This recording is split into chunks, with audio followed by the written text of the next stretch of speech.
Welcome to the Heroes Media Group live New Year's Eve here with the TPO Doc Talk. We got a cool episode lined up here. We got a bunch of guys in the green room stopping by, checking in with us, team members, brothers. This is going to be a good time here tonight, folks. Let's go ahead and get this thing fired up.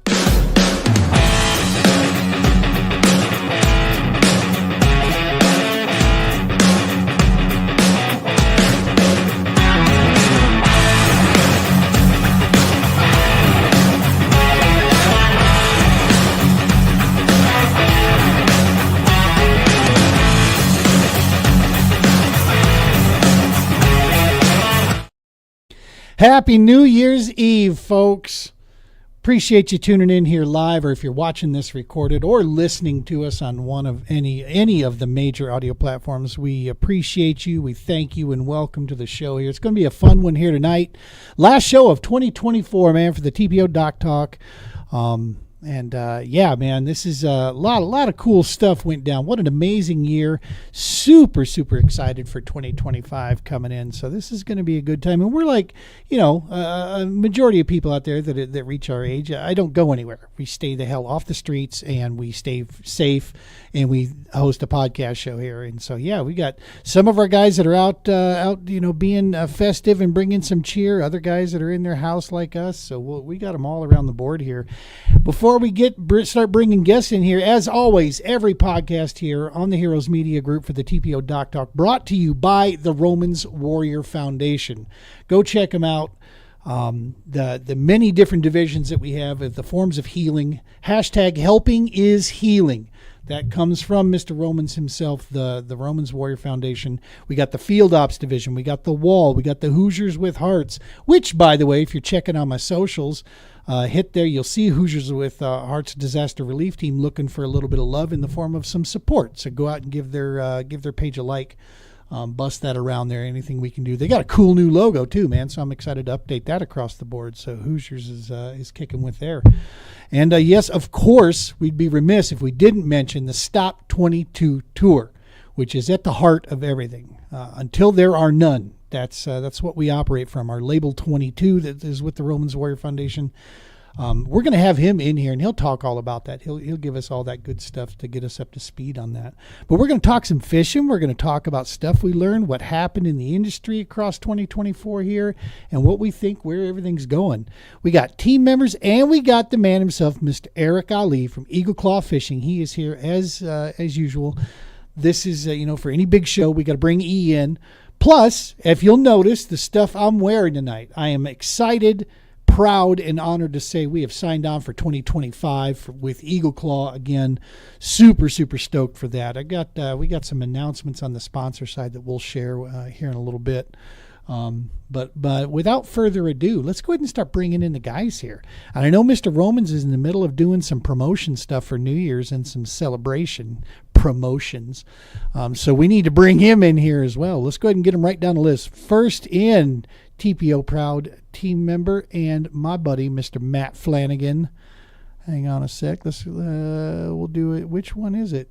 I can never guess. There it is. What's up, Matty? What's happening, buddy? Not too much, man. I'm just going to go down the list and start bringing in the hooligans here. Speaking of hooligan, the big one himself, Mr. Eric Ali. What's up, brother? What it do? What it do? And another hooligan in arms here. Let's double check, make sure all his audio stuff is working here. Mr. Nick Wetherill. What's up, brother? What's up, guys? There we are. Cool. And the man of the hour. Let's see what it does with five of us. Mr. Brian Romans jumping in, sharing some time with us. What's up, Brian? I can't hear you guys at all. You still can't hear us. Volume over here. My goodness. Yeah, check your settings. Down here, settings. Ay. So his connection might, down there in Alabama, they might be stepping on the wire that's going from the cans. I'm not sure. I wonder if when I tried plugging in my external mic, I was having the same issue. I wonder if he's trying an external mic. He's on his phone for sure. Yeah.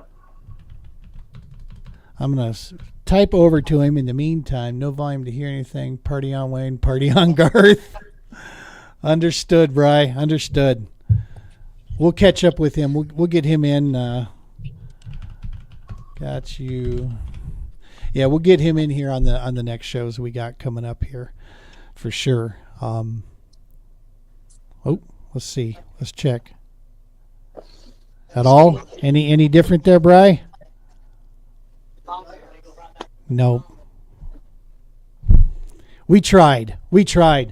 All right, man. So, yeah, I just, to start this off, Eric, let me just say, man, thank you very much. We're excited for 2025 to be working with Eagle Claw and Trocar again, looking to really boom it up this year and get a lot stronger with what's going on. And, of course, do a lot more cool things with the TPO as well, because sharing the love like that, I know that's at the heart of you guys. And so, first off, thank you.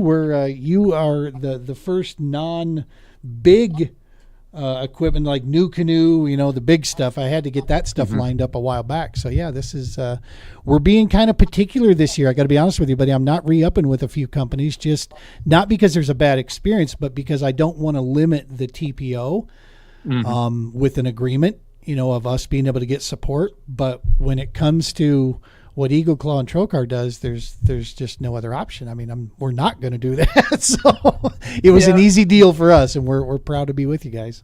Yeah, it's we love having you. We love what you do, and it's been said that there are two types of people in this world: those who fish with American-made fish hooks, and those who suck. So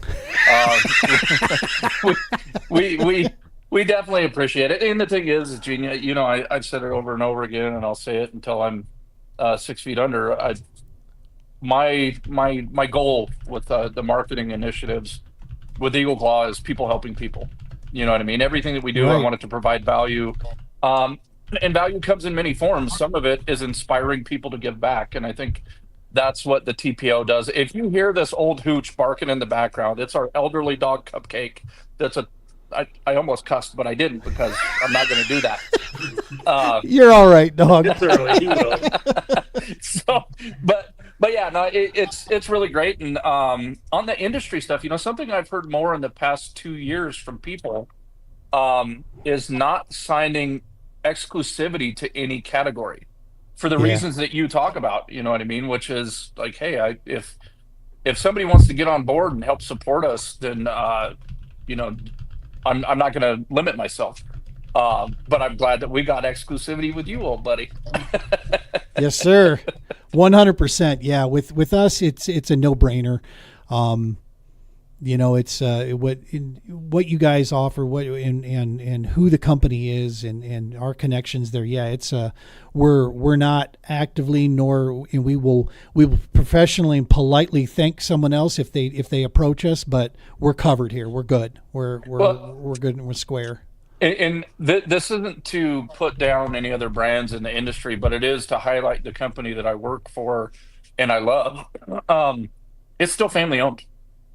Right. It's the McGill family. It's the same family that started it in 1925. It's hearts. I know we're all big burly dudes with beards and stuff like that, but when it comes to the fishing industry and what we do, it's hearts. It truly is hearts. if you don't love what we do, get the hell out. Right.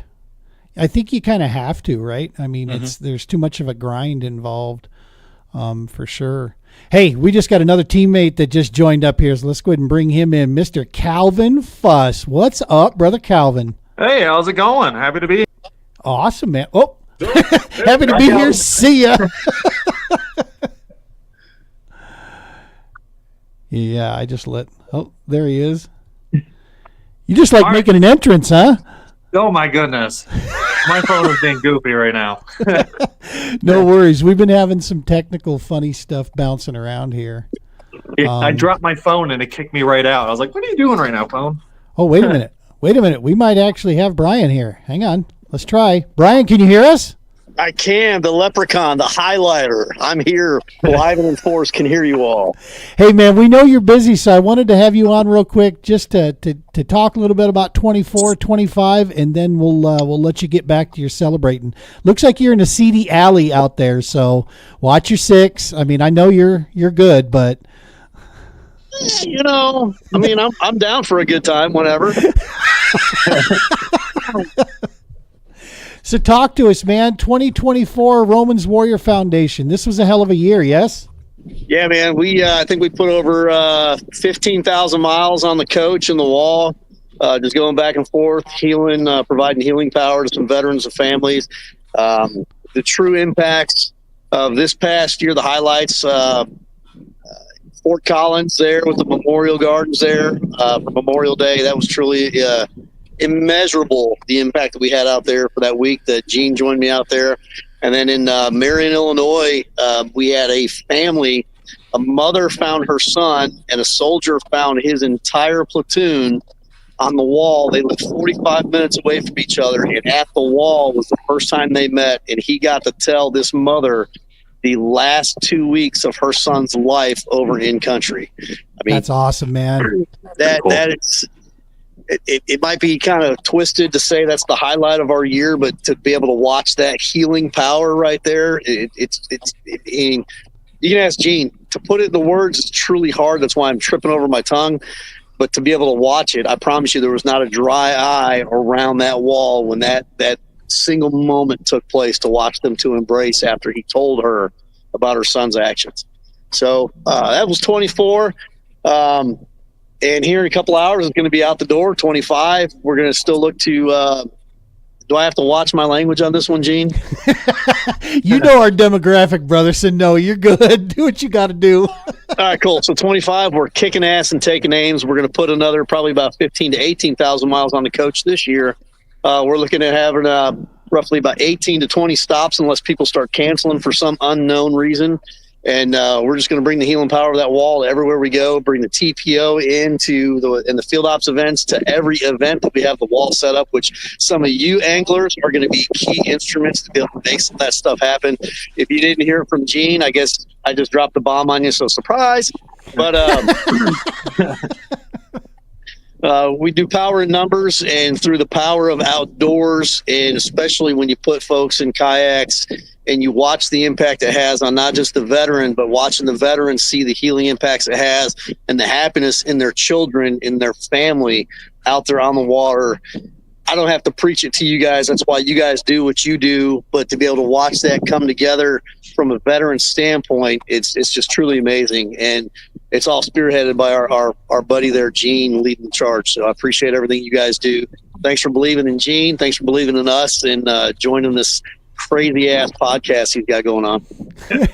Hey, before you get out of here, brother, label 22, stop 22. Talk to us real fast. Exactly. That's what you got going here. Caleb Montgomery, that kid is taken off in a major way with label 22 behind it. This is veteran owned. Yeah, man. And I mean, this is driven with the whole purpose of, dropping that, bringing down that veteran suicide number out here. This is music by veterans for veterans.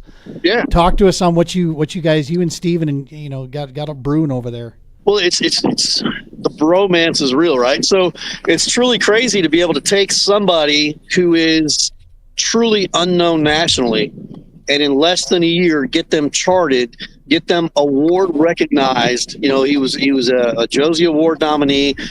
He was out here for the Americana Fest. He was out here for the label launch. We filled the top floor of the Whiskey Bent Saloon while a world-renowned Grammy award-winning artist was trying to fill a house across the street, and we still packed our room up for our launch party, right? So to be able to go from nothing and to be able to have him chart in the top 50 on Billboard in less than a year, I mean, who in the hell does that but a bunch of crazy-ass veterans trying to make a mark and help promote a young man's career? And some people are probably saying, well, what does he have to do with veterans? Well, he doesn't, but his grandfather did. His grandfather served our great nation, and therefore he gets to have the services of our today's generation of veterans. So the label itself, as Gene said, it's operated by veterans, ran by veterans, it's for veterans. And it's not just to put people on the stage. It's to put people behind the mixer, behind the keyboard, behind the production aspect of it. We got another Marine named Chris Herod who's doing all of our videography and film production for our videos on this.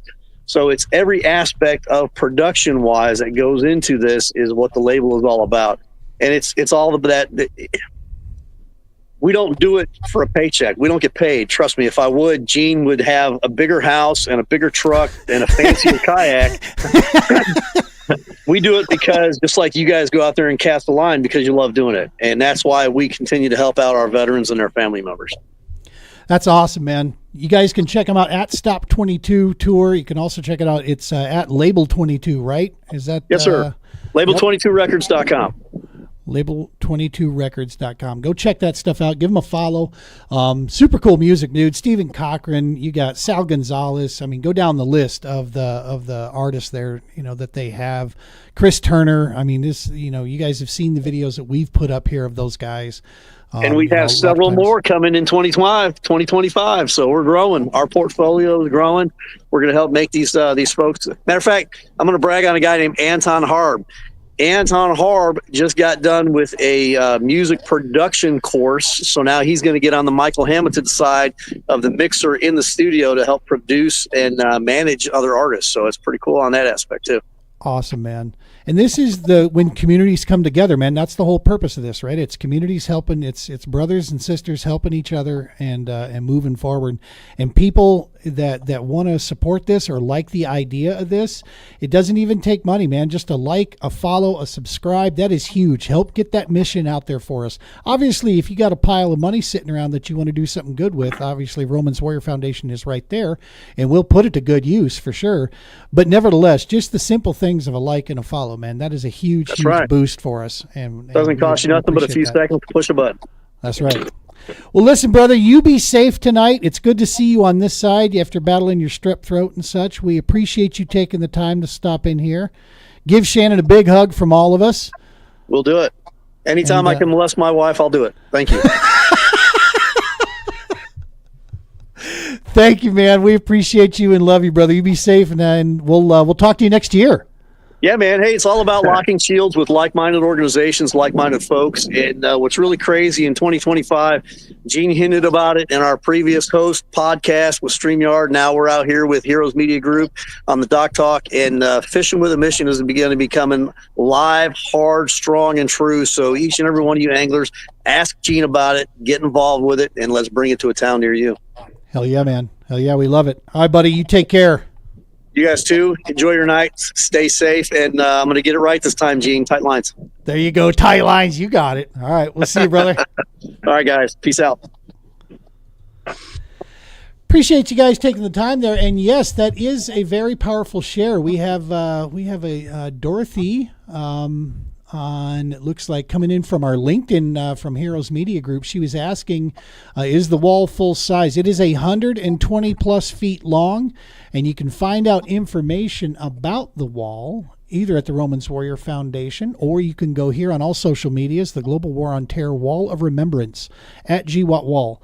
We are the only mobile monument that is dedicated to the entire GWAT era. The GWAT era is technically 1983 up until the debacle withdrawal, and that is the Global War on Terror actual time. And we're the only mobile monument running around the United States that is dedicated to those men and women and brothers and sisters across that whole piece there. So go check it out. And when it comes to anywhere near you, it is worth going and seeing. So awesome. Well, thank you, fellas here. Calvin, this is so cool that you are joining us, bro. I know. I felt like this was a good one to jump in on and get kind of going. Heck yeah. finally commit to joining after I keep saying I was going to join. That's right. That's right. Dorothy, Happy New Year to you as well. We appreciate you for tuning in here with us. So let's start going down the list, guys. There's so much to talk about here. So I'm just going to do roundtable that's on my screen. And I'm going to buzz around. One of the things I wanted to talk about here, lessons learned from 2024. We can talk fishing. We can talk, obviously personal, whatever you want. But if you had to narrow this down to a couple things that you picked up, that we're leaving 24 behind. But if we're smart, we take the positive stuff with us forward. Or like I always say, we also, I eliminated a lot of water in 24. I'm just going to say that. I most certainly did that. Right. So let's start with you, Flanagan. 2024. What was it like? What went down? I I was having trouble thinking of lessons learned. I don't know. I wouldn't say it was a tough year for me. After my 23 was a good year for me. I got my first win ever, got a second place. 24, I'm talking tournaments, of course. Sure. 24, I got a couple fourths, couple fifths, but wasn't in the money all season. So that's what I'm looking to get back to in 25. I need to get back up and get me another one of those CKB shields, getting in the top 3. That's what I'm shooting for this year. This sport is unlike any other sport. I've had the pleasure of being involved in football, track, hockey. I've coached all 3 of those sports as well. And I can tell you, professional angling, man, is like no other sport that I have ever encountered in that it's just this up and down. It's not if you don't drink beforehand, good night. It's going to test your ability to. I kind of feel like, and it's only getting tougher. Last season, you see some of the new sticks that came into the club, both clubs, Bricklin, Jamie, a couple other Brian guys, White, Adis, Brian White. I mean, none of them are beginners. It's only getting harder to win in these clubs. Yeah. Yeah. Well, that's awesome stuff. All right, E, you're next on my screen here, buddy. Well, there's got to be. This is a big year for you, dude. Professionally, across the board. Congratulations, by the way. So well deserved. So yeah, talk to us. What are you taking from 24? I'm like Flanagan. It's hard to like encapsulate what I sucked at in 2024 and to like take a lesson from it. You know what I mean? Like on the tournament side, couldn't agree more. It gets harder and harder every year. You know what I mean? That being said, if you guys don't think I'm batshit crazy, you will by the time this is over. I'm really going to work hard on that. Okay. Okay. We all know that. It's the people at home that are watching right now. So I one of the kind of mantras I always think about, I don't necessarily vocalize often, is I can be outfished, I can't be outworked. And that goes in my personal life, my professional life, my fishing life. I can run out of time, I can't be outworked. So what did I learn from that? That I'm stubborn as hell and it just gets worse the older I get. You know what I mean? In some areas it's super beneficial, and in other areas like balance, like as I'm sure with you guys, like once you get bitten by this thing, and it really engulfs your life. And balance is something that I'm gonna. There's my good buddy G. Balance is something I'm going to work on in 2025. I'm going to suck at it. I'm still going to be nuts, but I'm going to try to tuck my shirt in a little bit more. That's about it. Right. That's the cool thing, man, for, the stuff that we pick from the different things, that have taken place. On the fishing side, for me personally, the bottom line is what I took was that just never quit. I've always had that inside my head, but I've been going through what I felt like to be the longest slump in the history of fishing, because it was happening to me and not someone else, so for me, it was just there. But the bottom line is, the end of the season started to show that when you free things up mentally, when you push, keep digging, keep, finding, all of a sudden things start to come in, as you guys can all attest to. And Calvin, you don't fish tournaments, but you still fish against yourself and the elements, and what you do is like the very same thing. And that is the result in and of itself. What the scoreboard says isn't the judge by whether or not it's been a good day. In your head whether or not you fished clean, whether or not you did what, hey, I exhausted the gas tank today, right? I did the best that I could think of for my game plan. I still feel strong about the game plan. So, no, you can't eat bites. I'll say that, E. You sure still can't eat bites. The thing is, I didn't even say it. No, it's the truth. And the fact that piece inside my head helped motivate where I feel like I'm more juiced now than I ever have been inside my head. Dude, I am already ripping apart YouTube and paper maps and everything I can for Chatfield Res. I am on a mission to figure these places out, these bodies of water, and I was actually looking it up, going, God, did I see Eric on Chatfield the other day? Is that a picture of him on there? And no, Chatfield's closed. God damn it. Well, the thing that's interesting when you talk about slumping, which first of all, everybody, if you fish and you fish tournaments and you don't cherry pick the tournaments, you're gonna run into a slump. That's the reality of it. But the other part of it is grit is not displayed when it's easy. Grit is not displayed when you're winning. Right. I mean, you can be humble when you win, but there's no grit in winning. Like if you win a tournament top to bottom, it's the easiest thing in the world. To fish a couple years, 10 years, like there's people that never win a tournament. You know what I mean? And when displaying grit is like, hey, dude, I love this damn game. I love what I'm doing. And I guess that's the thing that I wish people could separate. A good tournament versus a good angler, they are not mutually exclusive. 100%.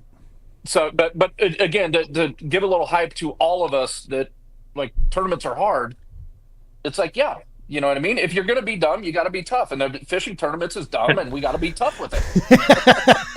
Hey, speaking of dumb and tough, Stoney is here to join us. Let's get him in here. What's up, brother Stoney? What up, Stoney? Good to have you in here, man. Appreciate you stopping by with us. I was helping the wife carry stuff over to the neighbor. So. Nice. Hey, we're just going around the round table here talking about things we learned from 2024 here. So let's move on. Nick, you're next on my screen here. And then we got Calvin, then Stoney. We'll put you on the spot. Just lessons learned from fishing, life, you name it. What do you got, Nick? What 2024 tell you? Well, fishing-wise, 2024 told me if you're going to suck real bad at the first spot, you better not quit. Because the first part of my season was terrible. I started out, I think I blanked both tournaments starting out. But I had highlights in the end. I got my first shield from CKB, gotten the money over there, got some top tens. Professionally, kind of the same thing. It started off a little slow, got a little weird in the middle, but at the end of the year, we've been doing pretty good there for my professional life. And then, I'm looking forward to 2025. I'm going to go fishing tomorrow. So if anybody's fishing tomorrow down at Pueblo, say hi. So I'm starting it off in the yak. It's going to be cold as crap, but we're just going to go for it. Tell me to shut up if you don't want this, but didn't you officially retire this year, Nick? No, that was last year. So this was the first 23. year that I had the ability to kind of fish everything. That way, because I didn't have to do like my little weekends for the Army or whatever. So that was pretty nice to open up a lot more time, a lot more fishing. I work and I fish. And then in October for a couple days, I shoot a deer and shoot an antelope. And then I go right back to fishing. So that's pretty much all I do.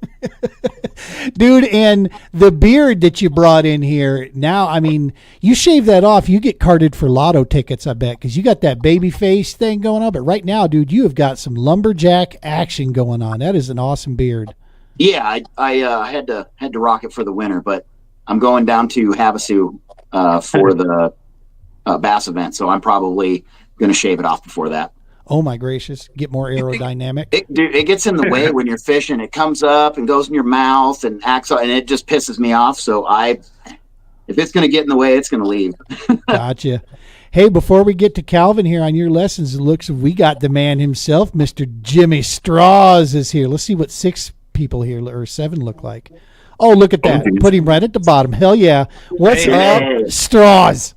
What's going on, guys? Hey, I got my orange vest on here. I just got out of the county prison, so I've been hanging low for the last couple days.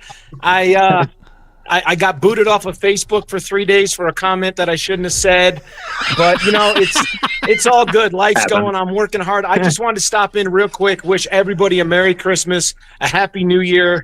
I got to eat some dinner, go up do some paperwork for work. I'm buried. But anyways, I don't want to keep you guys. I just want to jump in and say thanks for all you guys do. Thanks for your support, Gene. Thank you, Eric. Everybody that supports us at our CKB. I'm so blessed. Thank you all. We love you, dude. Thank you so much, man, for taking time here. And your prison uniform looks on point. And you're getting a little scruff going there too. A Strauss beard. Yeah, it's my winter coat. You know, the hair's growing. That's why the hat's on right now, because I look like I don't know what I look like.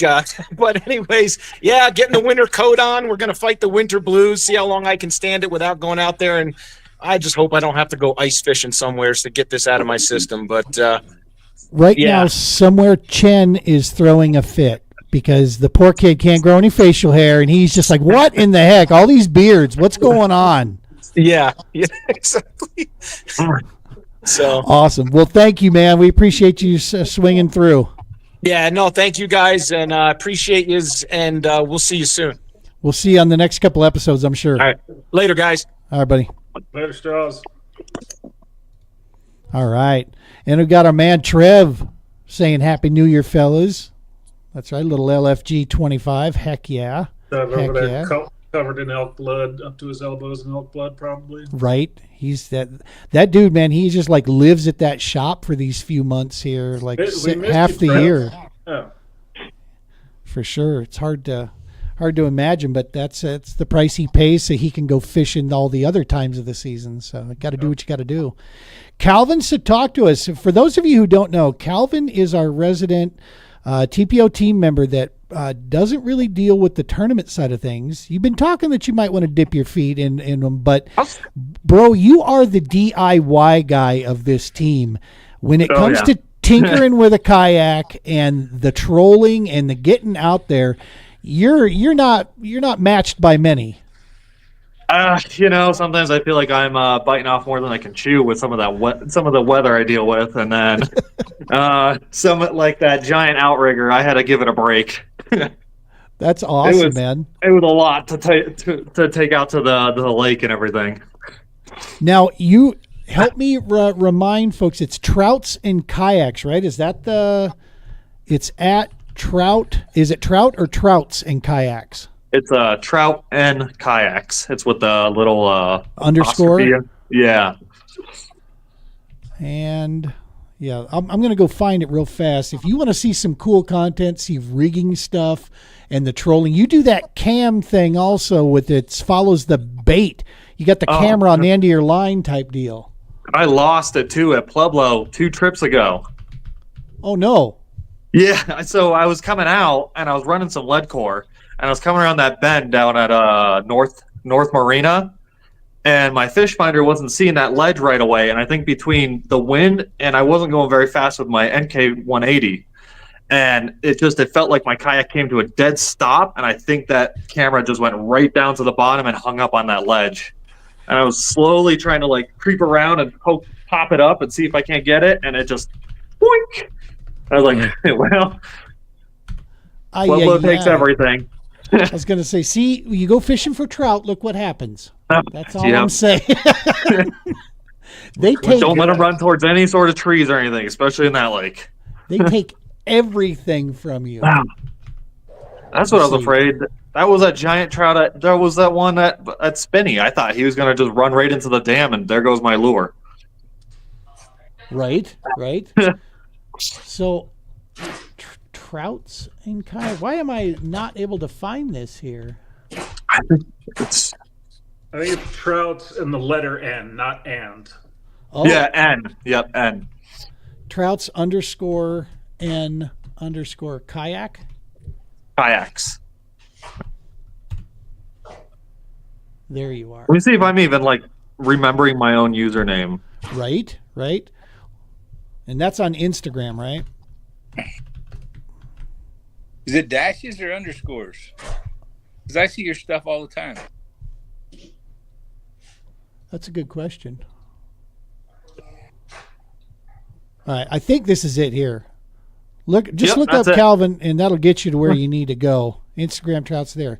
Go there. Go check this out. If you like seeing the rigging stuff, dude, you have some really, really super cool content when it comes to that.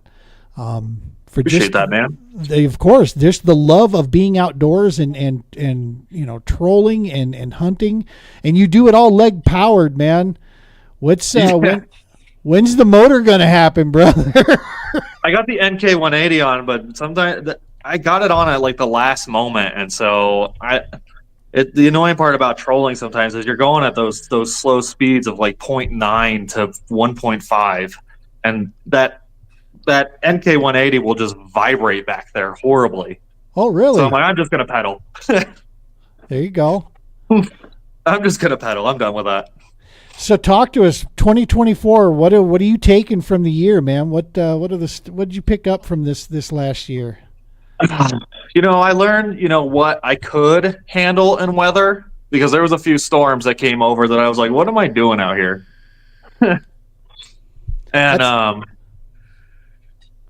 I think a lot of it right now is I'm learning that I usually chase the depths, but I've actually been starting to move in shallow a lot more and more, hanging around the weed beds and everything. Yep. Nice. So, and I learned my lesson the last day of Spinny, to not tension your reel down all the way when you get impatient. That was a monster trout, and it bent my Tassie hook right in half. I'm sorry. What hook got bent? It was my little. I had a Tasmanian devil. Have you seen those little guys? I'm pretty sure those don't have Eagle Claw or Trocard hooks on them, do they? No, I don't think so. No, They can. I didn't think so. They could. Yeah, they could. South Park trout will learn you. And South Park trout will definitely learn you. So I got this fish up on the side of the boat, and I was trying to net it, and I just couldn't get it in there. And I was just getting impatient because he kept running off the side of the boat. And I was like, I'm done with this. And I started I kind of tensioned down the rod a little bit. And he gave one good kick and bent the hook right in half and shot off. And I was like, are you kidding me? Yeah. Collins had his Vision 110 got annihilated from the hook. I from saw a trout. that. Yeah. Got just They're good at smoked. that. Yeah, you gotta play with them a little bit. You gotta let them wear themselves out. And sometimes you just let them run in circles. They are spastic, man. That's Ugh. trout. The trout, especially the big trout. They're powerful and they're spastic. They just have like this energy for days. But I think it also, that's what half that time kills them, because they just exhaust themselves so far out. Yeah. And then they throw the hooks back in your face if you net them too quickly. Yeah. Exactly. Well, good stuff, man. Oh yeah, I'm excited for 2025. Making all the content. That was another thing I learned is just post. I mean, don't try to overthink social media. Content is content. Just keep posting. Heck yeah, because you just never know. Flanagan will tell you that. You just never know what's going to take off and what's not. Mm-hmm. You work. You throw something up, and then boom. Yeah. That's such a kick-ass clip of that rat.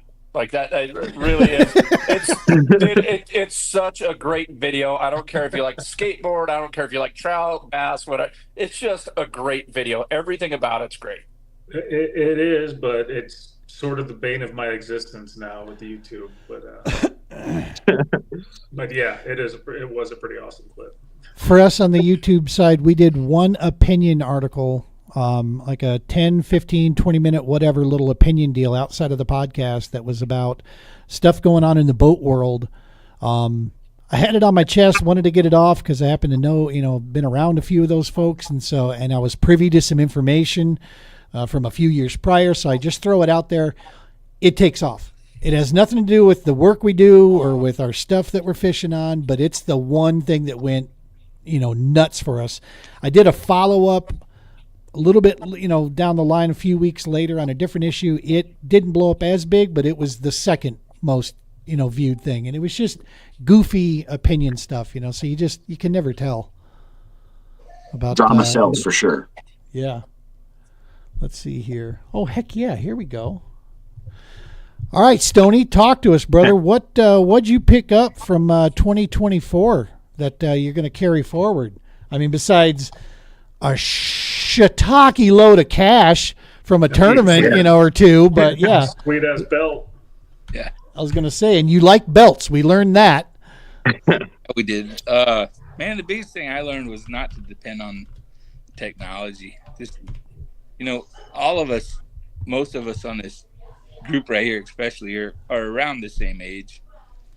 and we all grew up fishing, and I find myself buying every new bait comes out. I got to try it. Got to be the greatest thing ever, right? And the bottom line is, if somebody asks me, because I have high school friends says, "Hey, my son's seen your video and he loved it and he wants to get into fishing. He fishes all these ponds. What should he throw?" And I go, "A beetle spin." And guess what I don't ever throw? A beetle spin. But it always gets bit. A beetle spin will get eaten in cold water and hot water and dirty water. It always gets bit. It's just a small enough bait. It's got a little bit of flash. It looks like multiple things. It always gets bit. And we forget all those things that we, I have no idea how much baits I got, but I got a lot. And it's just, when I won that tournament, I had no electronics. I had somebody else's kayak. I fished a place I'd never fished, and I just went fishing, and that's the difference. And I love my forward facing sonar. I love that thing. I have a blast, putting that bait in front of them fish and watching them try to bite it, and that's fun because it's different to me. It's not how I grew up fishing. But I think sometimes if we want to do better and be more consistent in these tournaments, just go fishing, man. It is very much possible, and I learned this also, to get too many weapons on that bat belt, man, and you just don't know which thing to grab. But it's real hard to beat that old batarang. I mean, that thing goes back from day one. The one thing that you can pull out, right? And keeping it simple. Rig, fish on that in the hot water and cold water, and that's how I caught 90% of my fish. That's the only bait I knew. Is a Texas rig, curly tail, 6-inch, probably a Berkeley usually. I mean, but they weren't like cool and didn't have all the scents, and you couldn't buy $9 packages of them back then. That's the reality of it. Is that's the bait that you drag it and slower and slower and slower, and you didn't know if there's fish there or not.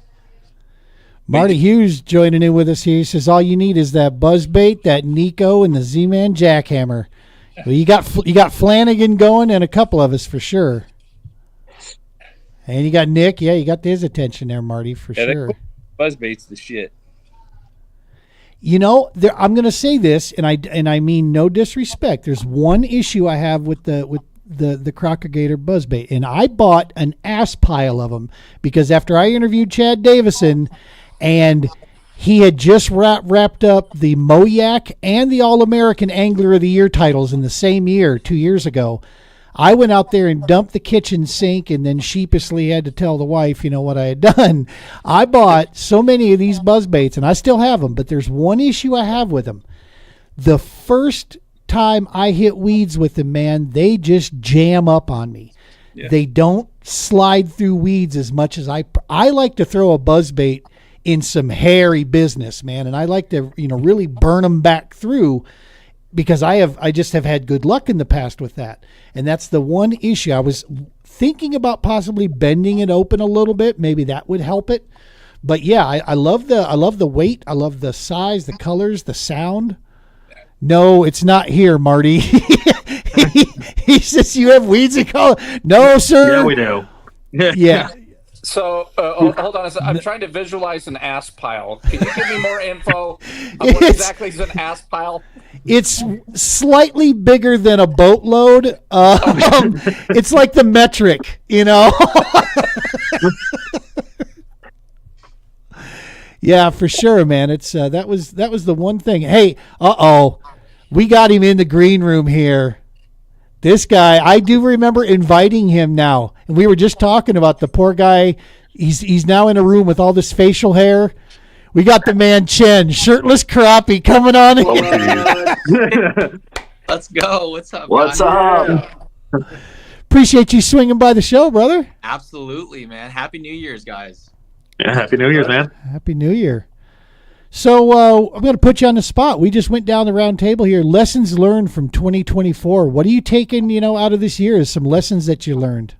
Oh, the biggest lesson I learned was be humble. No matter how good you are, no matter how good you think you are, be humble, man. There's so much you're always gonna learn, and I didn't realize that, and that's why the national championship with Bassmaster was a big eye opener for me.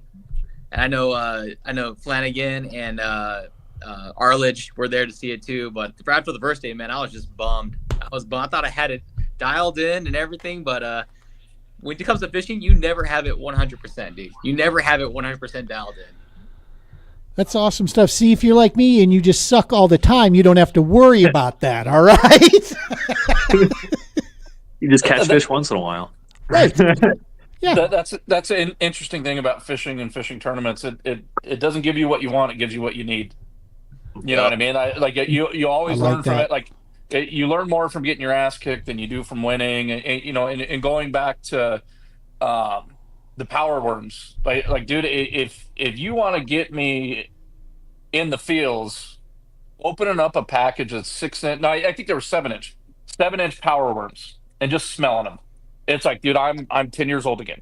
Like right there, it's all you're focused on is catching your next fish. You don't give a shit who thinks you're good. You don't care if you think you're good. All you're concerned about is catching fish, and that's it. And it's like, I think that, yeah. I think there's a component to that with tournament fishing. When you look back, anybody here, when you've finished high in a tournament, at some point you quit caring about the score and you focus on fishing. That's when we all are at our best. But when when you're looking at Tourney X and you're like, oh, I can tell you immediately what kills me in every tournament. If I look at Tourney X and I feel like somebody's just out of my reach, I might as well pack up my stuff and go home. I'm done, dude. I you know what I mean? Like it's I'll find a way to screw it up. But if I'm not looking at Tourney X, all you dudes I fish against are in trouble. I'm going to start sending links to you in text, Tourney X links, all day long. Everybody start bombing him with the Man, have you TPO seen tracker. that? Have you seen that score tracker? Oh my gracious! Well, that's the thing that's funny when you talk about sandbagging. Dude, I don't sandbag. I protect my psyche. You know what I mean? It's like, No, that's real, man, and it's the depth of our sport, the depth of this hobby, if it's just a hobby or this recreation, is what is at the heart with the TPO events, man. It's this type of camaraderie where all of us coming from different walks of life can get together here. And this is the thing that we get an opportunity to bring people into this world. We've been talking about how do we bring them in and then keep them here for a little bit longer to get them, where they can jump in like this and chat and start talking fishing with us. Whether they've been out one time with the TPO or multiple times, we want to give them a group, a place that they can get this ridiculous habit like we have and enjoy themselves with this. And oh my gosh, speaking of ridiculous habits, wha-bam, MC Hammer in the house. We are pushing StreamYard's limits tonight. This is fantastic. Let me see. Hey, Gene, on that point, I Yes, think sir. the most important thing to that is the more people that you can introduce them to that are in our what we love to do, the better. Because there's so many people that I've met in this that in everyday life I wouldn't have given more than a hey, how you doing, and moved on than what this has brought. Like the perfect example is Stacy Jordan. Yeah. He has become one of my best friends. We are so different that it's not even funny. He's good looking. Yeah, that's the main. But it's just you gotta find somebody that they're gonna connect with, Right. and yes, please, and just because we like fishing and maybe we like cars or whatever it is, doesn't mean that we're gonna mesh on a day-to-day basis or be somebody that they feel comfortable to reach out to again. It's when they meet 5 or 6 people at the ramp at awards or whatever the case may be, there's going to be one that they feel like, you know what, I can reach out to them and ask them about, hey, what'd you catch it on? Or, hey, what what electronics are you running, or hey, and know that, and feel comfortable that they're going to get not necessarily the answer they want, but the truth, or the, and not say there's people going to lie to them, but there are people that are going to not tell them the complete truth. You know what I mean? Yeah. A lot No. of industry that don't want to give up their secrets. Thank you. And the more people that we can introduce these people to, the more chances or opportunities we have for them to connect with one person. Yeah. And make a difference and make them an angler for long term, not just a couple tournaments. I look around this screen right here. E, I'm going to go ahead and I'll yield to you. I know you want to chime in, but I look around this screen right here, and I can tell you beyond the shadow of a doubt, I've met every last one of you because of kayak fishing. And if you called me tonight and I had the means to do it, I don't care what it is, I got you back. I trust and know each one of you that well enough that I call you not just anglers. I mean, every one of you guys, I've given you money. I know that for a damn fact. Every one of you, Chen, Nick, E, Collins, Flanagan, have taken money from me, and I'm still okay with that. You know what I mean? You guys are phenomenal anglers, but you're even better human beings, and that's been the community that we've met with this. And so it's not just by mistake. You know what I mean? There's a reason for this, that this community attracts these type of people and it weeds out others. I've seen, some folks not make it very long, with this, and they that's cool. The boat world's waiting on you. Head on over. The kayak world over here is a different world, man. And I love that about that. E, go ahead, brother. Let me know where I pay for the therapy session, because I'm about to go in. All right. A couple things. First off, when you talk about the bass boat world, it's not everybody, right? It's. Oh yeah, dude. I'll talk about that in just a second, Jared. That's my cousin Jeremy. I got him on his first buzzbait fish. A lot of firsts with my guy right there, but he's taught me a lot too. Anyway, going back to that, like when you look at the bass boat world, a lot of folks, I'll talk about Colorado. I'm not going to talk outside of Colorado. They think they're special, right? They think the coolest thing about fishing is that you're not special. You're not. Like, nobody in this room got good at fishing because they're athletic, they're good looking, their dexterity's better, anything. It's because you love it and you work hard. Gene, you cannot eat mice, okay? So Hammer over here, I see. MC Hammer is special, though. I will say he's special. Everybody knows who Matt is. You know what he does. He's special person, and I want to say not only him but everyone else. Thank you guys for your service. I appreciate you guys so much. And I don't get to tell you guys that enough, but I know Calvin too. You guys, hey, thank you, and Nick. Thank you guys all for your service. I appreciate you guys. Thanks, man. And they're special in that way, but they're not special on the water. They're Definitely not. Sometimes I don't know what the hell I'm doing sometimes. But that's the beauty of it, is in the bass boat world, it seems like they forget that they were on the bank not too long ago. Right. They forget that once upon a time they were watching a worm and a bobber, and if you're too fancy to get geeked up when a bobber goes down, get the hell out of my life and everybody else's life, because you suck. That's just so in the kayak world, I think it's just different. I think that we understand the closeness to the water and some of the other stuff, but the biggest thing is, dude, you can only feel so fancy when you're kicking around in a little plastic boat. You know what I mean? Like, you're not ripping. Yeah.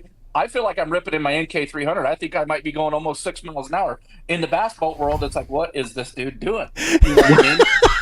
Kind of slow lane, like, get out of the way. Yeah, that's right.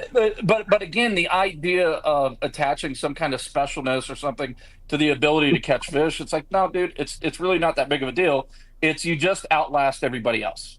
Your batshit crazy is a little bit deeper than other people's.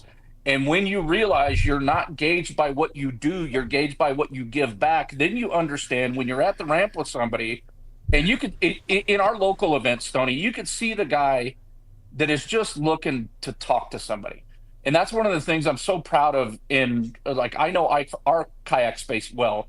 It's not going to be me because I'm not friendly. Okay. You seem like an asshole. I'm that times 10, but I'm proud of the guys that are nice. You know what I mean? And you see, Gene, the first time we met, I think was at Trinidad, right? And you're not a shy dude, but at the same time, it's like, oh, this guy comes up, he's super cool. I was curious about the wrap on his truck, but we talked fishing, and that was it. You know what I mean?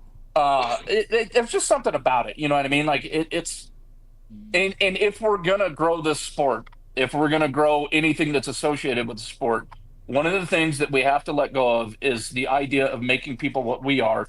You have to meet them where they are. I love that. Period. Man. You know, I'll say this. I played in the boat world for many years, and I had a couple very close friends that I knew I could count on if, you know, the shit hit the fan. And, you know, in a boat, when something hits the fan, it's going to cost a lot of money. And, you know, and you need help. You know, a buddy in his, you know, no offense, I'm not picking on you, but a guy in his minivan isn't going to help me out because, you know, sorry, Flanagan. I need How dare you? How dare you, sir? Never it ain't helping you out the winter derb when he's whooping you up on it. Exactly. But you. when you run into issues, you know, in the boat world, it's, you know, it's a higher level stake. And so I had a couple, 2 or 3 that were very good buddies of mine that I could count on. I traveled with one guy that, you know, I called family, and that was it. Other guys that I would rub shoulders with, I knew that the moment I walked down by the dock, or if I walked, you know, anywhere around the parking lot, if I asked them a single question, I was getting fed a line of crap. Now, thankfully, I wasn't one of the younger guys, so I could smell that dookie very quickly, you know, and it's like, okay. I have found the polar opposite in the kayak world from the day one that I first brought my plastic boat out and jumped on Lake of the Ozarks with it in a rainstorm. If you're the oddball guy that like turns his back and just doesn't offer a hand, that's like the odd guy in our sport. On the kayak side, everybody I have come in contact with wants to know, you know, hey man, you cool? You good? You know, anything I can do to help? You know, and it's been from day one like that. I'll meet guys at the ramps, and it's like, if I see another guy in a kayak, I automatically think that I know this guy. I don't know his name, but I know him because we're of the same, you know. We have this love, you know, of this deal here. So yeah, man, I'm one of those guys out there where I think about our sport from competition, and I say this with the utmost respect, because I have many pros that make a living that are friends of mine that are in the, you know, in Bass and in MLF. I say this with respect to them, but kayak, stop trying to be like them. Celebrate the fact that we are different. Let's do it a different way, because yikes, if 2024 has taught us something, I'm not quite sure that those organizations are going in the direction they want to go. Hopefully 25 helps them straighten that out. But stop trying to be at our high level like the boating world. Stop trying to say, well, the boats do this. That's almost the reason why we shouldn't. You know, just be us. Live inside our own means. Big old check. Hammer, you joined us late. We were just going down some lessons learned for 24, man. What'd you pick up? What lessons have you picked up? Yeah. Well, hey, yeah. Happy New Year's, everybody. I gotta hop out of here pretty soon. I'm at the Ozarks with the family doing kind of a late Christmas, but. Let's see. If there's something I'm going to not do in 2025, it's probably spend as much time with you degenerates. And then beyond that, I started out 2024 just super. I was trying to please people. It was my first year, like repping other people on a jersey and stuff. And I spent way too much time worrying about that shit. You just got to be yourself. And, you know, there's a reason that like we all are here, and there's what, a handful, probably less than a handful of guys or gals that are going to really crack the code and make a full living off of this stuff. I do this because I love it, and I kind of got away from that at the beginning of this year, just taking myself too seriously, and that's what I'll never do again going into 2025. I'm just going to go have fun, fish, and do the things that I love about the sport, hanging out with people. And, you know, the fishing is obviously a blast. Especially like lately, I've really enjoyed just going out by myself fishing again. I love tournaments, I love the competition, but there's something about just like having that time by yourself, exploring, figuring out, you know, a new little thing that's different. But yeah, just not taking myself too seriously. Chin hit it, you know, being humble. You know, you'll get humbled. So we'll all get humbled. So Love it, man. We'll send it all of our hugs and loves to the family, man. We appreciate you cutting in time again like you did on Christmas. That was super cool. I mean, you're not in a set of jammies this time, so it's a little less snazzy. pretty much, I but got my sweats on. So all right. Yeah, I'm so sad. That air's stormy too. So Yeah. Man, I was so sad I missed that. What mile mark are you on? There's Stormy. What's up, Stormy? we're Stormy at and Leslie. we're at hey Leslie. There she is. There's the champ. We're What's at that? Saying hi. Sunrise Oh, Beach, here. so we're kind of mid-lake by Lake Ozarks. We're not too far from where Flanagan and I were, where our Airbnb was. But I caught 2-pound largemouth today. On the off dock. port. So yeah, off the dock. So Right so now. life's good. You know, it's a good way to wrap up the year. So That's awesome, man. Well, big I- hugs from all of us. I got a Alright. question. Is there a reason why we're not talking about the All American yet this year? all right, I'm gonna go and I'll. All right. Happy New Year, guys. Happy New Year, brother. We love you, man. Take care. Yeah, Matt. Yeah. Later, Hammer. Yes, bye. Happy New Year, man. See you, dude. Happy New Year's. Later, Matt. Awesome stuff. Awesome stuff, man. You know, one of the things that I will also say that I'll take from, and I knew this when we extended the offers, but I'm just gonna say this straightforward. Then I want to get to some of these awesome comments here. One of the things that I was shown proof to pudding is just how freaking awesome this team is that we've put together. You guys are an inspiration to me on the daily as a person, and the amount of work that you guys have done from across the Midwest, man. Stoney, Jimmy, Jason down there in Missouri, that John, you know, his ability to help us all the way to the Colorado team here. You guys have done and given your time and done so much across the board, be it advice to time on the water, to gear, whatever it is, to help get other people into this sport and make them feel at home. Brother, that is so big. I'm damn proud to be partnered with you guys working forward. And I promise you, as we grow, you know, it'll be better. You'll get the cool parking spots, you know, and who knows, maybe we'll have a TPO rig that busts out like a barbecue when we get on scene for these things. You never know what the future holds, man. We'll keep working that direction. So let's get to a couple of these here. First, our brother, who's now out in Cali. I met Lucas fishing CKB, CKFC events here in Colorado. He is a active duty Air Force out in California there. Happy New Year. Happy New Year, brother. We appreciate you tuning in with us here. Chris says, I wish I was comfortable in a yak. I have a lifetime friend gotten into fishing websites. He fishes the yak, and I have no doubt I've competed in kayak. He would be very successful. Multiple ice tournaments together. Awesome. I know if I do the same, we fished in the yak world. We fished completely different, and because of that, it makes us better. Couldn't agree more, man. Sometimes that's one of the better things to have is a good travel buddy that fishes polar opposite of you, because then you can share each other's information, you know, and you're not walking over each other. Here is the one I want to get to, because I'm going to read this nice and slow, because this is fantastic. Happy New Year, fishing brothers. Be safe on and off the water. Thank you to the boys who served for us. Be glad I'm not in the kayak game of yours. Eric has a freckle on his left foot that looks like a man's fishing rod, and he sings the McDonald's theme song while he's in the bathroom. He's been my biggest mentor in the fishing world. Like Gene said, we all have that one friend that will always be your guy. Love him. Happy New Year's, boys. Make it the best one yet. Are you just loving it? Okay. A couple things. My birthmark on my left foot does not look like a Hodecker. Okay, number one, it does not look like a Hodecker. Number two, the ba-da-ba-ba-ba, it's just catchy. You know what I mean? Like it works. Okay. Jeremy's a stick. I mean, I've been fishing with him since Not since I was knee high to a grasshopper. Since he was knee high to a grasshopper, I had his ass walking up and down rivers when he shouldn't have been, holding on to my belt loop.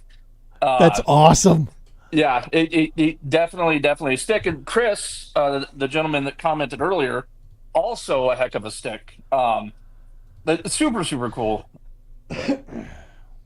That is so cool, man. And that's, the first time I got introduced to true topwater fishing, I'm just throwing down here. We got some of our team members here. I wanted to throw this up here as well, just to make sure, follow their stuff for super, super good content across the deal here. Of course, I'd be remiss if we didn't throw this one up there. Boom, Eagle Claw and Trocar hooks. Yes, sir. Those are the best. And then we got I do enjoy my I have a Eagle Claw, that featherweight kokanee rod. It noodles out on everything, but I love that thing. That's it's like a speakeasy. Those featherlight rods, they just people absolutely love them.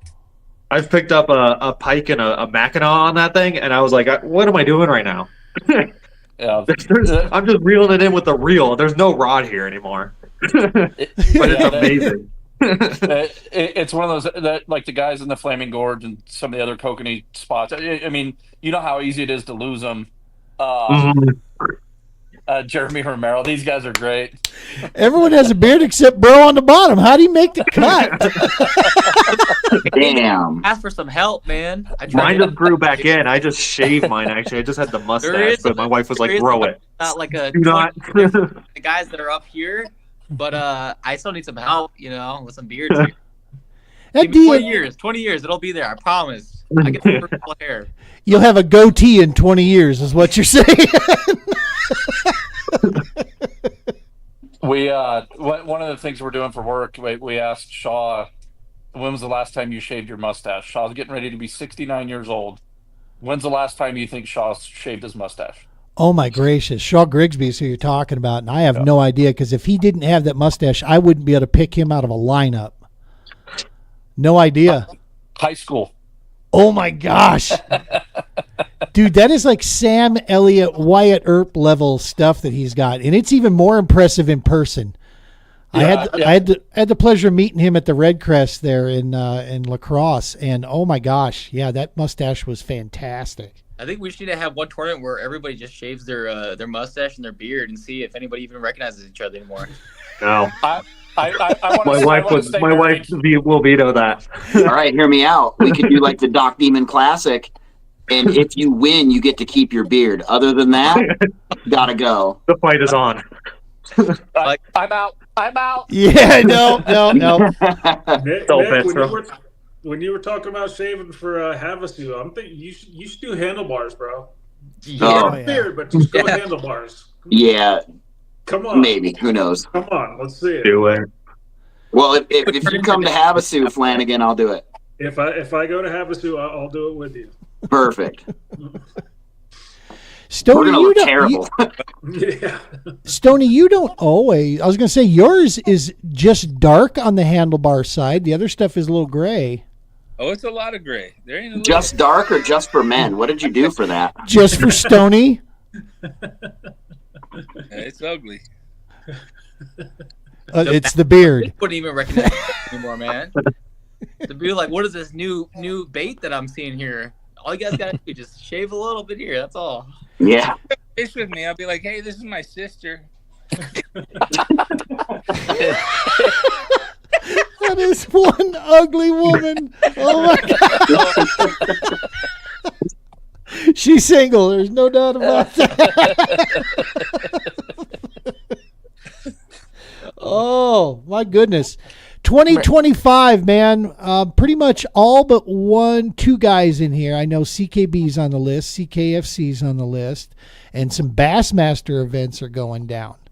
Now, as of late, the All-American Kayak Series released a fire schedule, which really bittersweet. I'm happy and glad for them. I try to celebrate in other people's success because I think Josh is got a great thing, and I just pray to unholy Jeebus that the numbers show up to those events, because those are fantastic lakes that the All-Americans go into.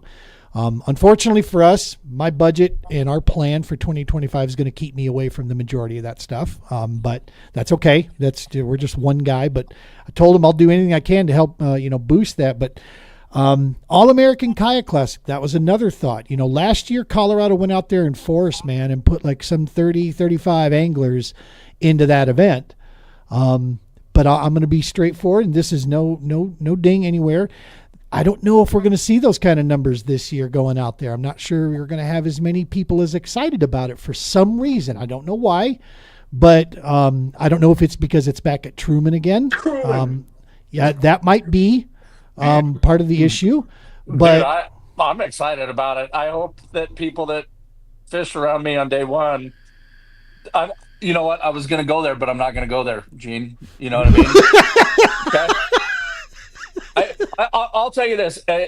In any sport, fishing or otherwise, if the leaderboard dictates where you fish on the second day of something, you're a turd. True that. We know what you're talking about. But I'm not better. I'm not better. Top I want 10, to get great. you a flag that's got Shrek's face on it that says "My Swamp."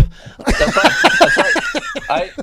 I was actually I think I was at Carter the other day, and I called the wife on the way home, and she said, "How many people were out there?" I said, "You believe it or not, there was 4. Do people not work anymore?" And she's going, "Eric, it's a big giant lake." I said, "I know, it's mine."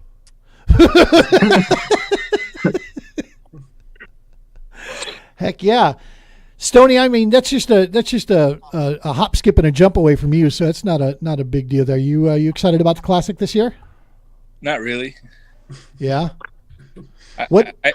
I've fished it every year that I've been in a kayak, and the first year I had to qualify in a separate tournament that they had because I hadn't fished a league or whatever, and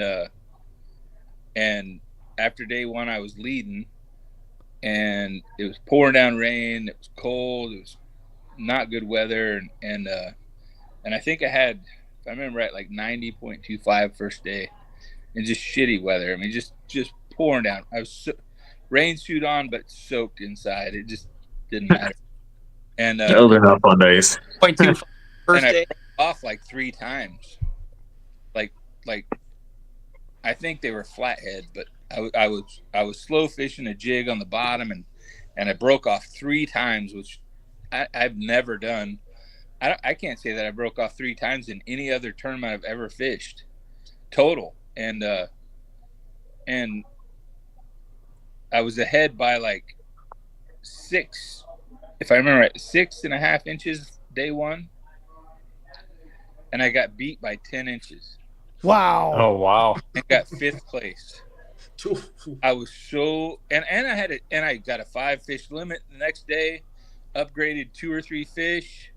I mean, it was insane. I was so disappointed. It qualified me for the tournament, which is the whole reason I was there. But I called my wife after day one, and I'm like, man, I got a grip. I got this thing. I'm on the fish, and I show up the next day, and there's 40 people at my ramp. Oh. I'm like, I didn't make a social media post. I didn't make somebody told people where I fished. And I don't know the answer to that. Yeah. But there was 40 people in my ramp the next morning that weren't there the day before. Yeah, it's hard stuff. For me personally, the reason it's, my travel plans are all jacked up this year. We're staying focused on traveling for the Romans Warrior Foundation for TPO. That's my main, other than the CKB and the CKFC local stuff. That's what we're trying to focus on. But I do have a couple bucket list items. The All-Americans put its stuff up there. Kayak Adventure Series, man, that after having Drew on the show, that looks like it would be a hell of a good time. It's a weird format, I'll be honest. That whole starting in the afternoon thing, that's a little strange. But then the whole day Sunday, I'm down, or Saturday, I'm down for that. That sounds like, that could be cool. And they're going up to St. Cloud, which, that is going to be such a football fest of big brown smallies up there, man. That's Eric. You've been up there with shooting content. Those are different fish that come out of that neck of the woods, man. And so that's definitely up there. Of course, the Bassmaster events. I'll be honest, me personally, I love what Bassmaster's doing. I love Steve Owens and everything that got going. It's just not for me. Just because I know, to be honest with you, I'm not interested in donating. And unless you're going to live that life, I mean, that's a hard sell unless you can cherry pick them, right? Like, I think it's a great move for our Colorado guys going to Havasu. I think that's smart tactical, because that's going to fish very much like what we got at home, and so that's a good move. But that's a hard haul when you're trying to take a guy, from Colorado, and he wants to fish one event in Kissimmee, Florida. You know what I mean? It's like, eek. That's a total different ball game, baby, and that's a long haul to go get that done, right? Yeah, absolutely. Looking at the schedule, I'm like, yeah, I'm gonna commit all my PTO just for the Bassmaster, and then I'll do CKB events with no pre-fish. Just calculating it, I'm like, I'm not even gonna have enough PTO. I mean, you got to consider the days you gotta drive there. Yeah. And I'm not even gonna. I'll do it without even pre-fish. I didn't even have enough PTO to do it without pre-fish, and it's like, damn, that sucks, But it's gonna be an awesome schedule regardless, which is cool. But that would be the dream, right? That'd be the dream. My butt cheeks can't even take the road time. It's too much, dude. Like, the 20+ hours driving. Truman was about as far as I want to drive. We did Chickamauga for Leslie, and that was great. I don't remember. We broke that drive into 2 days. This is a weird thing that I think Leslie and I are going to do. We're actually not going to fish as many tournaments this year. We're going to pick the ones that we. I mean, we obviously prefer CKB, but. Like, dude, I didn't catch a big pike last year. I didn't catch a big walleye last year. As much as I love bass fishing, I love just fishing in general, too. If we can clip this and then play it again in March for when I go all in on tournaments and I don't fun fish. Eric's going to be at every ramp. Every time I thought you said you were going to make these, man. And he's going to be there. Well, something happened. The whole time saying that he wasn't going to do it. Well, and the funny thing is Leslie's right there with it. Like, she loves to just fish. You know what I mean? But once the first tournament happens, that's what I'm afraid of with Havasu. It's like, I want to do it, but I don't want to do it, because if I do Havasu, how long do I have to wait for the next? I clearly batshit crazy. It's just more evidence. But yeah. No, I feel that, man. It's you got to spread this stuff out and play mind games with yourself, and only you really truly know you, right? And I do the same thing with myself when it comes to certain things. The wife is finally on board with me. As much as I love these damn Christmas cookies, they're getting thrown in the trash after this, after this weekend, because I've lost 30 pounds and I'm not going back. And those some bitches look too damn good that I walk by them and I want to eat one. And nope. They're going in the trash. I know it's wasteful, but that's it. Okay, those 30 pounds will show up in your fish, so it's all good. Dude, I picked up 0.2 mile per hour in the kayak. I'm still not as fast as Nick. Nick still got me beat. But I now have picked up 0.2 mile per hour in speed. Because it's like I've effectively taken a battery out of the kayak, at 30 pounds. I see. I went the other way. I just got a bigger motor. So. Compensate for it. I had an extra stack on my box and filled it up, so there was the other 30 pounds. Right. I gotta lose a battery. I got 200 amp hours. I don't know what I'm doing with that with the NK180, but I'm trolling for days. I was going to say 2 100 amp hours. Good night, dog. Are you like going to run from here to Havasu yourself? Or what? Flying up and down the lake. It's okay. We'll just wait till the Newport NK500 comes out, or NK600. Yeah, right. Comes out. Be all good, right? I already like the sounds of that NK500. I'm going to need one of those. Right? You're going to see the shark teeth on my big water come flying over all those wakes. I want to ask you guys a question about tournament fishing. So clearly the tournament is great. Like, everybody, we enjoy the tournaments. We enjoy the camaraderie afterwards. My crack, so to speak, my references might be a little different than everybody else's, but my crack is the tournament prep. The tackle, going through tackle, rigging up rods. There's something about it that, like, it's like insomnia, caffeine fueled madness that is just the right kind of crazy. And that, like, if I don't fish as many tournaments, I think, dude, I might miss that more so than game day.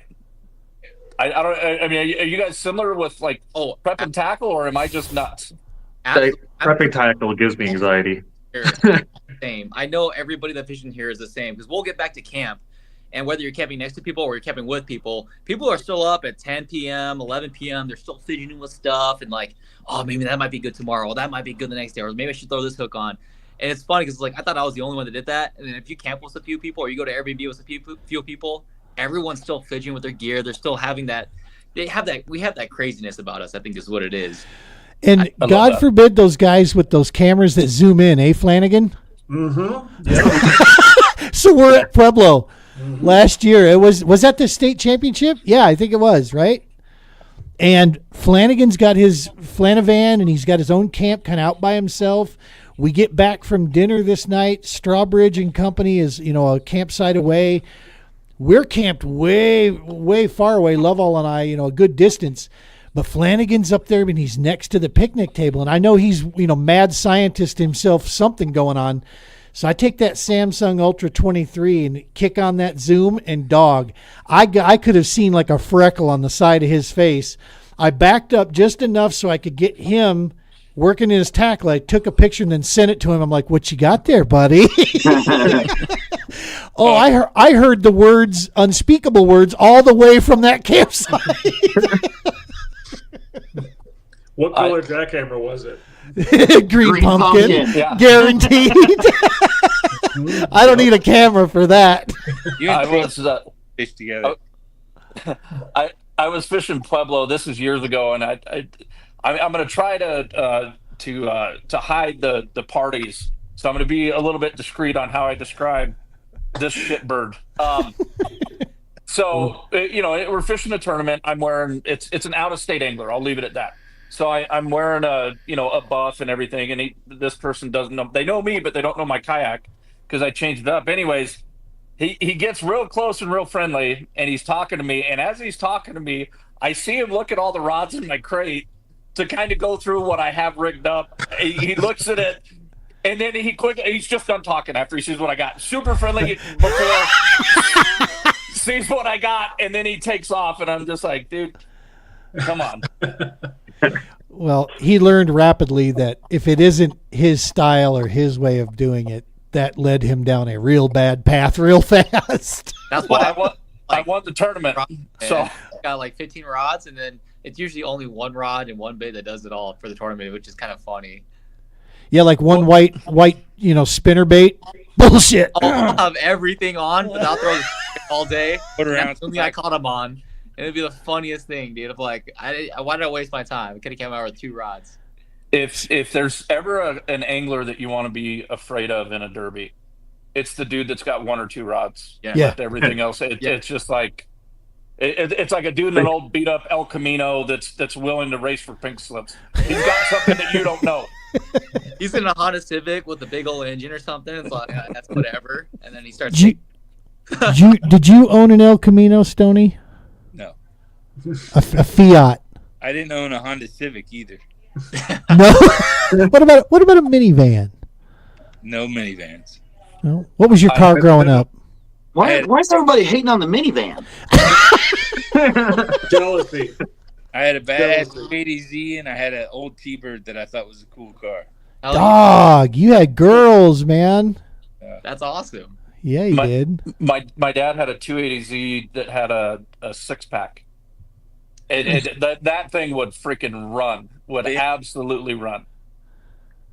Good stuff. Yeah, my T-tops. I thought I was way cooler than I really was. So I was me with my Jeep. I had a 68 Firebird that we kept breaking motor mounts on. So my dad's a great mechanic. So we chained the motor to the frame because we kept breaking motor mounts. Anyway, long story short, I used to drag race. I lost my license like 5 times before I was 22 or something like that. Anyway, I pull up to a street light, and it's this dude that's like 40. I think he permanently had oil stained on his face, He looked like he smelt like old cigarettes, and it's got it's got rusted wheel wells, and I'm like, dude, what are you gonna do, guy? Like that thing's barely holding together. And he said, "What do you want to race for?" And I'm like, Dad, whatever. What do you want to race for? And he goes, "How about I just teach you a lesson?" I'm like, "Yeah, you're gonna learn a lesson here, old guy. You're gonna learn today." When I tell you, he whooped me. It was like there was 2 races going on. The first one, which he took off, and then I took off later. And this Firebird ran, I want to say it ran high 12s, which at sea level is not bad, especially for most cars you come across. You're going to beat them. You know what I mean? Wait, It killed me. Just absolutely. One of the two cars I lost to, the other one was a Toyota Supra. All right, sorry, I got off topic. I couldn't. I love it. I love that a lot of us are still car guys. That's awesome. I can't get rid of my one of the things, but fishing took over everything. So my car's just, I drive it, but I know Nick That's how that he was Yep. talking to. I sold mine.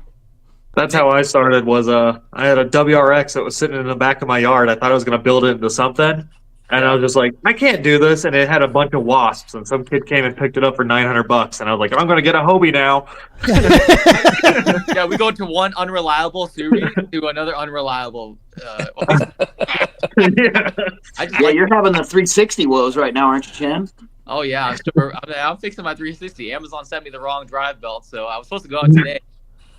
That's not happening. So. Yowzers. You had to switch over to the side. I don't miss the car thing. My first car was a 1990s Jeep Cherokee I pulled out of the field with no title. And my Nice. dad was like, "What the hell did you buy?" It didn't run, didn't have the throttle body. It was filled with bees.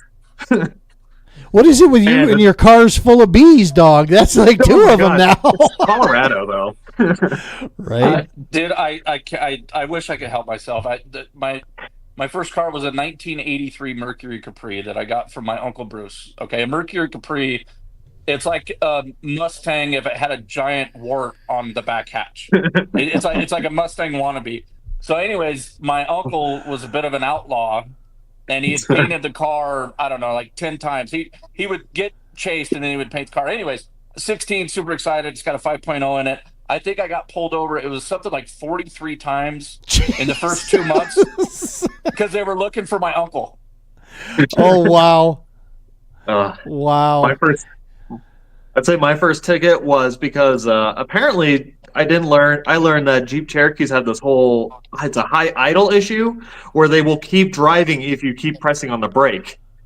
Oh. So I tried to stop at a stop sign but blew it completely, and the cop gave me a disabled vehicle ticket because he said it was a piece of crap. He didn't give you a handicap sticker, huh? Wow, man. Put that on. Does Flanagan have the perfect fishing vehicle? He does. He might. Sleeping in it with a space heater? Dude, that is I had to buy a truck for that. I could have bought a freaking Odyssey or something with that. Tomorrow morning, little shameless self-promotion, but tomorrow morning my Pueblo camping weekend video goes out, and I show the whole camping setup, inside the van. It's so little sneak peek tomorrow morning. You'll see the Flanagan in its full glory. But yes, it is the perfect fishing vehicle. Yeah, those vans are awesome. That's awesome.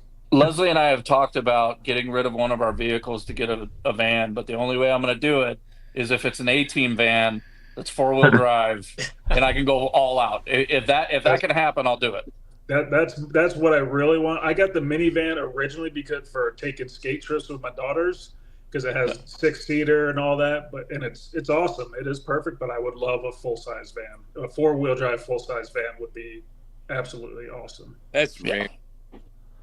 That could be pretty pimp, and the cargo is the main thing, Jordan Westerman, he runs that Sprinter around, and he gets his entire Hobie PA. I think it's a 13 or a 14 he's got, and that whole thing fits right in the back, and he's built like his bunk is over top of it. He's got a little spot in there. It's his mobile. That's how he can load up and drive 2 hours to another ramp, so quickly. He's got such a system down where he's just in and out so fast with that.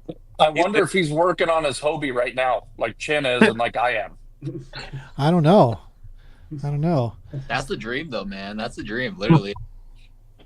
I always my trailer, I would totally do that. For my sure. only worry about the vans, the Sprinter van, that type of deal, was just the high profile and driving from here to across Nebraska or across Kansas.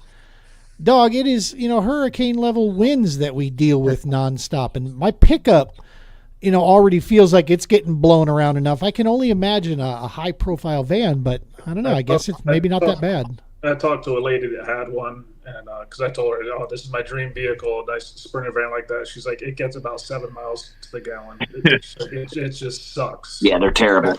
Mileage.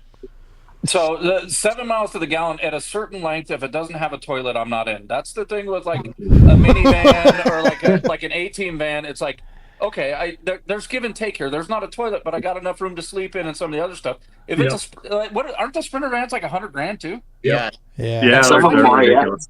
Yeah.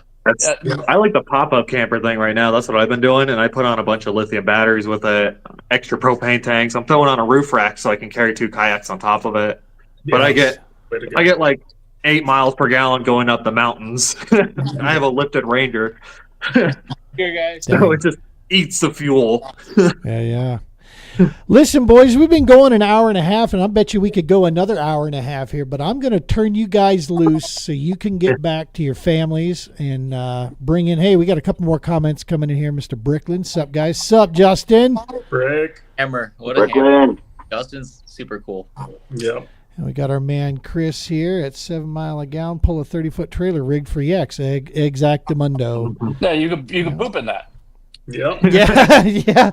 See, the TPO, our ultimate goal with our fundraising is to get to where we can buy a toy hauler, right? We want to get a toy hauler that we can put 4 to 5 kayaks in. When we get on scene, create our little retreat there. There's still going to be a standing rule, though. There will be no pooping in this toy hauler. Use the park, stuff. You can pee, that's fine. If it's gold, go ahead. It's sold, whatever the deal is. I can't remember. But no, there will be no shooting deuces in the camper, dog. Toilets. Those things are lifesavers. I Have you seen those cassette toilets? No. That's Go like out, poop in the field with the other buffalo. You're not pooping. You're not pooping in our trailer. And use one cheek on the shovel. I don't know what it is about me, but whenever I hear "don't poop in there," all I can think about is pooping in there. It's so tempting. We're gonna have to let Eric christen that deal. Yeah.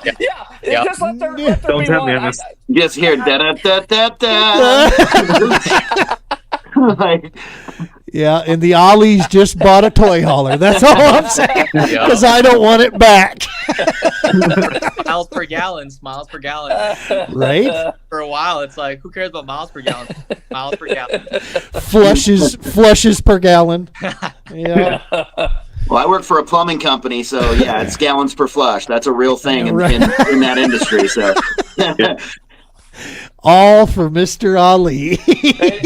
You don't have to worry about a lot of water. Just little rabbit turds over here. It's not going to be a big deal. We don't need to make it a bigger thing than it's got to be. You know what I mean? As you can see, I'm a vegetarian, a vegan actually. I don't eat anything that's been alive because it tears my heart in two to kill an animal. So just little teeny tiny pellets is all that you got to worry about for me. Must have been Leslie that was doing them fillets then. Yeah. If you were any more full of shadooby, oh my goodness. Yeah, I mean, if it does happen, we'll see if it could take a punch. We'll see if that toilet could take a punch. If I keep going, I'm going to keep going. I appreciate you guys. It's just going to get worse from here. We'll see you later. Happy New Year to you and Leslie. See you, brother. Mr. Booth tuning in here. Happy New Year to you as well, Josh. We appreciate you stopping by. Marty Hughes, you've stuck with us this whole time, brother, through all of our shenanigans and inappropriate poop talk. So we love you, man. Thank you so much, Marty. I'm looking forward to February for the Kayak Jack Expo, the Sportsman's Expo that's going to be going on. Go check that out. That's going to be a super cool deal. If you can get to that eastern Nebraska area, that is going to be a good time. I'm hoping the weather plays nice so we can get there, and the TPO going to set up a booth there and have a chance to chat. Man, you ever get a chance to camp with Marty, or if you're fishing a tournament he's fishing, go find him. Hell yeah. That guy will sit down with you and tell you stories. And So he's going to take all our money at McConaughey this year. he'll take it, but he'll show you Yeah. how he does it. He's Yeah. he We'll give him a run for his money. We'll give him a run. Yeah. I'm not trying to sound cocky, but we'll give him a run for his money. So I've told this story before, but it's Run one for of my his money. Oh, one of man. my favorite kayak moments out there. I go to Wilson Lake. It's an all-American. I pre-fish a day, feeling pretty good. Get my camp set up. A storm blows in this night, like a microstorm comes in, destroys my campsite. Okay, I mean, like, I had spiked in with steel spikes into the ground. The winds ripped and broke those spikes, tore my my pop-up's arms in half, drove those sharp deals through my tent into my freaking air mattress that was in there. Thank God I had gotten out when the trailer started shaking and I got in my truck. I was like, screw this. I'll just eat my supper in here. So I was eating my protein bowl. Yeah. So my camp gets completely destroyed. The next day, I got no sleep that night because at this point I'm thinking there is a freaking tornado. I'm in Kansas. Of course there is, Dorothy. You know there's one here. It's like it's got to be. I'm here, so there it is. I get little to no sleep. I get camp situation kind of figured out, get things cleaned up, get all that done. Well, as I'm driving back into camp after doing a little bit of pre-fishing, I look over and there's this super cool trailer. And it's exactly in my head. I'm like, yeah, man, that's the kind of trailer I need to get. And I'm checking it out. Well, there's this fella sitting here with a gray beard, and he's sitting at a picnic table. And I'm like, I wonder if he wouldn't mind. So I roll my window down. I'm like, hey, man. And he looks over, and he's eating something. And he's like, waves at me. I'm like, would you mind if I come over and ask you a couple questions about your camper? And he's like, no, come on in. So I start to talking with this guy. Well, it was Marty. I've never met him before. He's never met me. He welcomed me in, like we had been friends, through the whole time. I explained to him a little bit of some of the stuff we were doing. I got to get going. My phone's at 1%. So happy New Year's, guys. It was good being on the show and good seeing all you guys. Have a nice Happy New Year, Calvin. Calvin. We'll be looking forward to having you back. So yeah, man, I spend this whole time with the guy. I have no idea who he is because, like I said, I'm brand new in the kayak game. I had not had a chance to really do too much. We get all done with this. I go back to my hotel because I got a hotel down the road, and I look him up and I'm like, holy crap, this guy is like one of the pioneers of our sport here. I mean, he just, I'm a nobody, and he just absolutely just welcome, come on in, gave me advice, talked to me about, different things out there. He was just one of the nicest human beings that I'd ever, had a chance. And with his amount of experience too, to be able to that willing to share it and be an ambassador of our sport, man, that was just super, super cool. And I thought it spoke to his character just more and more. So I knew that was somebody we were going to watch, stay close with, and learn from. That's awesome. And, yeah. Hey, real quick, Gene. On that, I've only met Marty one time, I think, maybe twice. But a cool guy. He also does a thing on Tourney X. He's doing the 2025 every bass thing. Challenge. It's super cheap, and it's kind of cool too because you can kind of catalog all of your catches. He whooped everybody's ass by about 4,000 fish, I think, or 4,000 inches. But cool thing. I think it was only for the Tourney X fee. There's no money involved. It's just somewhere where you can load them all up. I know Stoney signed up for it this year. I saw him. I signed up for it this year as well. So that's kind of a cool thing he's doing too. He said on his post it's in inches. 40. He had over 40,000 inches. Oh, he Yeah. had 24,000. I had 10. Oh. He beat me by 14,000 inches. Yeah, I think guy in second place is like it was like 2,800 or 3,800 inches behind, or 3,000 inches behind Marty. Well, he made a point to also point out on social media that it's not a tournament. This is a challenge. Right. It's That's for right. you to challenge yourself, and it's the number of fish. He went for 2,024 fish for the year, and he hit it. He got it. And so, yeah, man, that's hey, we got a New Mexico brother down here, Matt Ramey. Happy New Year's. Happy New Year to you, Matt. We appreciate you tuning in, brother. Awesome stuff. Looking forward to a cool year for you guys down there. Yeah, I'm hoping to get down to one of his this year. I would like to too. I've been That's meaning- seems like a good met him group. at Possum Kingdom. Good dude. Yeah, I got to head off, but I appreciate you guys. Gene, thank you for having me. Thank you for everything that you do, and it's always a pleasure. I appreciate you guys. Can't wait to see you guys on the water. Stoney, I hope to see you on the water sometime soon. I don't know when it's going to be, but maybe one of the tournaments sometime. Hey, but hey, the more you shave, the more it grows in. I know. Hey, I've been doing it for the last 20 years, man. It's not working. Twice a day, I'd get the razor and shave that thing. And All right, I'll do it tonight. Chen and everybody else, I'll just sneak this in real quick. Check the CKB Facebook page tomorrow morning. We got a cool announcement coming out. Hell yeah. That's Awesome. all I'm going to say. Cool Okay. announcement tomorrow on CKB Facebook page. Well, happy New Year, everybody. Appreciate you guys. It's always a pleasure. See you guys on the water. Hey, you take care, Chan. Happy New Year, buddy. Thank you. See you guys. Have a good one, Chen. One last thing to announce also, we have, it's not an official tournament of any kind, but the Winter Derby. Be checking online. Talk to some guys out here. We're going to do just a little handshake type deal. It's nothing, no official type deal, but we got a little deal. So be looking for that and get a hold of one of us that you see here for details. It's this Saturday. oh shit! Thanks for the head. You wouldn't do it anyway. Trust me. That's not something you want to drive for. You got your Tennessee Bass Nation stuff. One thing I will say, man, looking at Tennessee and Georgia and those guys, dude, they got like 10, 12 tournaments a year. And you know, Man, Oh, I'm jealous. I wish. right? So You live in a place where you can fish, 12 months out of the year.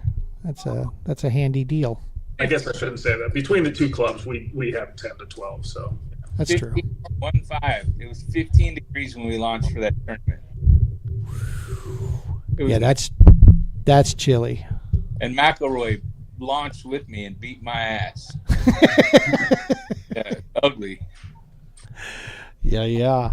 Well, listen, boys, thank you so very much for everything you guys have done. Thank you for what's coming up here. I have nothing but the peace and prosperity for everybody out there that's followed along, and definitely for you guys here. Proud to call you guys teammates, and looking forward to actually taking some of y'all's damn money this year. ain't gonna happen. We'll see. That's a good looking hat you got there, Stoney. Buddy, it took No, me, this is the one right here, buddy. Somebody must really love you guys. I'm just saying. hey Nick, I bet it didn't take you a year to get yours. No, man, I got mine right. Mine was still warm. Like, this patch was hot. Like, I don't know. Maybe he doesn't like you, dude. I don't know. Oh, I'm sure. I told him when I was going out to the Eco 250, I said, "Hey, give me Stoney's hat." He said, "F that guy. He can wait another month." Right? Yeah, he's fine. He'll be good. Hey, Look- happy look- New Year, guys. Hey, Happy New Year, Stoney. Happy New Year, Stoney. Yeah. Hopefully, I get to fish with all of you again soon. We'll get something Eco together. 250, if not sooner, or Wilson Lake, or let's do Wilson Lake for the All American. I'm in. Yep. Okay. Do it. Awesome stuff. Listen, folks, and all, make sure to smash that subscribe button. That is one of the best ways you can help us on YouTube. Subscribe. Tell your friends about us. Get that subscribe going. Go check out all the great content we have with Heroes Media Group, Romans Warrior Foundation, Flanagan, Weatherill, the whole crew that we got going. 2025 is going to be awesome. Next week's podcast is going to be a recorded, because I am going to be on the road for Heroes on the Water, starting doing some training and work for them down in Texas. I got to go get skilled up. And so we're not going to be in studio for that. So we're going to do an interview probably this Friday that we're going to air on Tuesday. It's going to be an awesome deal with one of my fellow New Canoe teammates that we'll have on here. We'll get all the promo for that stuff laid out in the next couple days here. We'll get that stuff. So be checking for that. Just be aware it is a recorded one that we're going to air, and it won't be live, but we'll still check the comments and come back to that. Nick, Flanagan, love you guys. Thank you so very much. Happy New Year's to you and the families. Happy New Year, guys. All right. Peace. See you soon. You guys take care. Everybody else, tie lines. Be safe.